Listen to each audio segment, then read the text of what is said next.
All right, today we're going to pull back the curtain on something that's unfolding completely under the radar, away from all the major headlines. We're talking about the silent, systematic collapse of Iraq. You know, if you just look at the surface, Iraq seems, well, more stable than it's been in years, right? I mean, violence is at a record low, the lowest it's been since 2003. By all accounts, things look pretty quiet.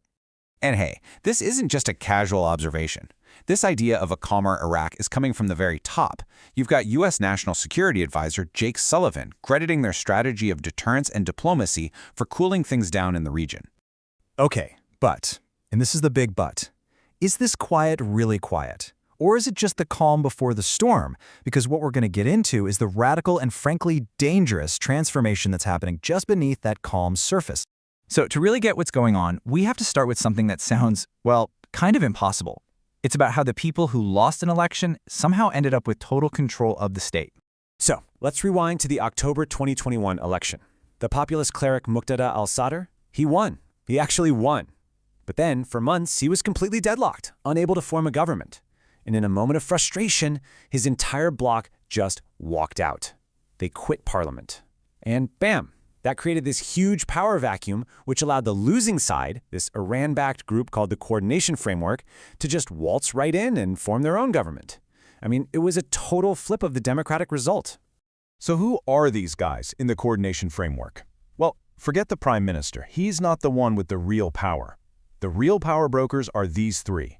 You've got Qais al-Khazali, who the U.S. has designated a terrorist. You've got Nouri al-Maliki, a former prime minister who's super close with Iran. And then there's Hadi al-Amiri, whose Badr organization was actually founded by Iran. Yeah, these are the guys running the show now. So, you're probably wondering, how on earth did they manage this? This wasn't a military coup. Nope, it was something way more subtle. They went after the umpires of the state, the institutions that are supposed to be neutral. Think of it like this. They completely changed the rules of the game while it was being played. Sadr, the winner, was on track to form a government with a simple majority.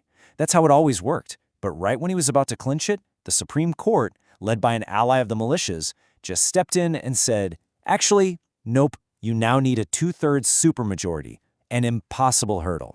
It was basically a coup, but done with gavels instead of guns. And it didn't stop there, not by a long shot. Since they took over in late 2022, this group has been on a takeover spree. We're talking about control of the judiciary, the National Intelligence Service, Baghdad's main airport, even the anti-corruption agencies and the Media Commission. It's a full-on systematic capture of the entire state. So why? Why go through all this trouble? Well, what's the prize for having total control? Money. A lot of money. This whole thing is about looting the Iraqi state. And their number one tool for this? A brand new state-owned company called the Muhandis General Company. It's basically a copy of the economic arm of Iran's Revolutionary Guard. And here's the absolutely crucial part. This company has the power to just take state land, state money, and state companies with zero oversight. Nobody in parliament or the government can stop them. Just how powerful is it? Well, right out of the gate, its very first move was to acquire 1.2 million acres of government land. For free. Just took it. Let me give you some perspective on that number. 1.2 million acres? That's an area half the size of Lebanon, the entire country. Handed over just like that. No process, no questions asked. Meanwhile, the government is just opening the floodgates on spending.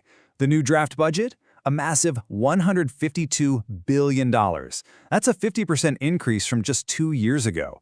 It's an absolutely staggering amount of money.